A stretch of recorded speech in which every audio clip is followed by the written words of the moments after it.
Jacques Richir, bonjour, merci Bonjour. d'avoir répondu à notre invitation. Je le disais, vous êtes adjoint au maire de Lille en charge de la gestion de l'aménagement de la voirie, de la qualité également du cadre de vie à Et donc du Lille, plan de déplacement, hein. et donc de ce plan de circulation effectivement.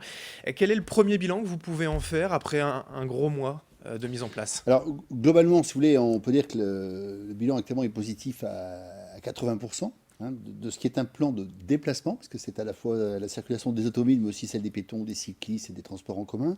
Puisque les premières choses que nous voyons, c'est les éléments positifs. D'abord, c'est l'apaisement de toute une partie du centre-ville et surtout du quartier des gares, dont il faut se souvenir que c'était une horreur auparavant, est extrêmement réussi, hein. Je rappelle que le quartier des gares est quand même fréquenté tous les jours par près de 70 000 piétons, ce qui n'est pas rien, qui apprécient le confort retrouvé, tout le secteur de la rue Fédère, de la Grand Place, et même un certain nombre de rues du Vieux-Lille, qui ont retrouvé un apaisement.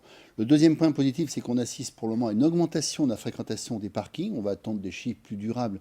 Mais déjà, par exemple, le parking Opéra, Boulevard Carnot, le parking République, le parking Nouveau Siècle voient leur fréquentation augmenter.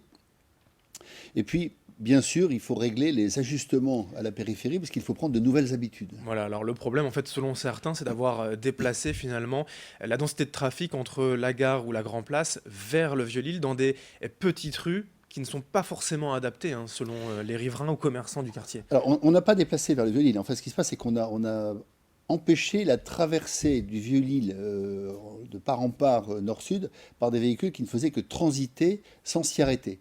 Pour les riverains, ils sont encore gênés parce que certaines personnes continuent d'essayer de transiter par le Vieux-Lille et trouvent donc des obstacles à leur cheminement, Mais c'est hein, vrai que quand on est dévié en arrivant de la rue nationale vers la rue Escarmoise, on se dit que la rue Escarmoise, c'est pas une grande artère, hein. Bah, rue Escamoise, par exemple, les comptages, on les a. On a actuellement 400 véhicules en heure de pointe. On était à 300 auparavant. Donc on voit bien et déjà, on a baissé puisqu'on était à 450 les premiers jours. Donc il y a quelques ajustements, hein. Et surtout, je rappelle que la vocation de la rue Escarmoise n'est plus aujourd'hui que de trouver un parking pour rejoindre en particulier le parking Nouveau-Siècle. Donc il y a encore quelques dizaines de personnes chaque heure qui continuent à passer par là, alors qu'elles devraient passer par ailleurs. Donc c'est ce temps d'ajustement. On estime qu'un plan de déplacement, il faut 3 à 4 mois pour vraiment pouvoir réaliser, Des camions avoir de des résultats. livraison également, des poids lourds qui se retrouvent bloqués autour de la Treille, rue Mazurel ou autre, Alors, déviés, et ça pose nous problème. avons malheureusement, bien que nous ayons déjà rencontré les fédérations des transporteurs et qu'on va continuer à les rencontrer, des camions en infraction. Je Mm. rappelle qu'aujourd'hui, aucun camion de plus de 10 mètres n'a le droit de rentrer dans cette partie de l'île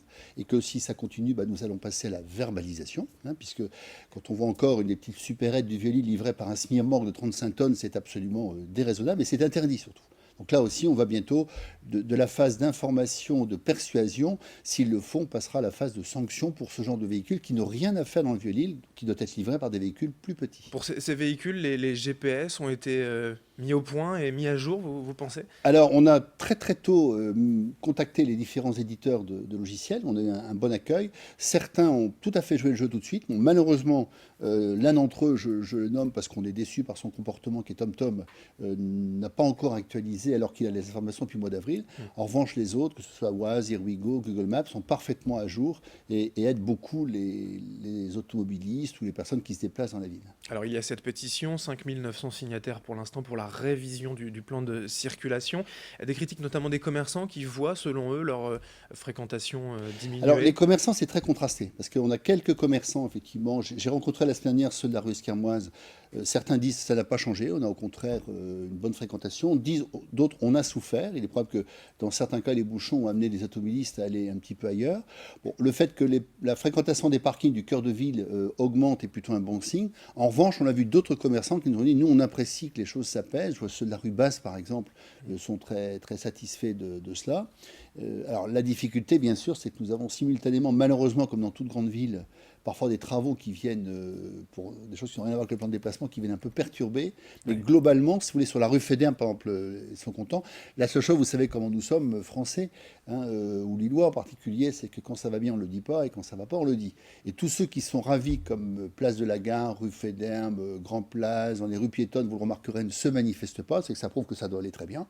Et puis ceux qui ont des petites difficultés le disent, et Vous on avez le des comptages comprend. aussi des temps de parcours qui auraient pu, selon les Lillois, augmenter par exemple boulevard de la Liberté, boulevard Louis XIV, avec une seule voie en circulation, alors à double sens, mais une seule voie, et Alors des bien sûr, difficultés aux heures de pointe, quoi. on a des comptages, on commence à voir des chiffres alors, qui ont montré dans certaines voiries une augmentation du temps, mais là aussi c'est parce que ces véhicules, certains d'entre eux doivent apprendre d'autres trajets. Un exemple, aujourd'hui on a constaté qu'une partie des véhicules qu'on trouve sur Jean-Baptiste Lebas puis sur Liberté auraient tout aussi bien pu passer par la rue Solferino à partir de boulevard Victor Hugo et auraient mis 3 fois moins de temps. Donc c'est tout ça qu'il faut apprendre. Ce qui est compliqué dans un plan de déplacement, c'est quand il faut changer son parcours en s'y prenant 2 ou 3 carrefours avant l'endroit où on prend sa route d'habitude. Bon, vous préconisez donc un peu de patience pour prendre l'habitude de ce nouveau plan de déplacement, mais des ajustements aussi que vous avez promis, entre guillemets, quels pourraient être ces ajustements? Voilà, je crois que Martine Aubry l'a dit dès le départ, hein, le plan n'est pas gravé dans le marbre. Ça veut dire qu'on a fait un travail général depuis 2 ans, un énorme travail préparatoire, on a beaucoup communiqué dessus, mais on regarde certains ajustements. Alors d'une part, certains se font tous les jours, puisque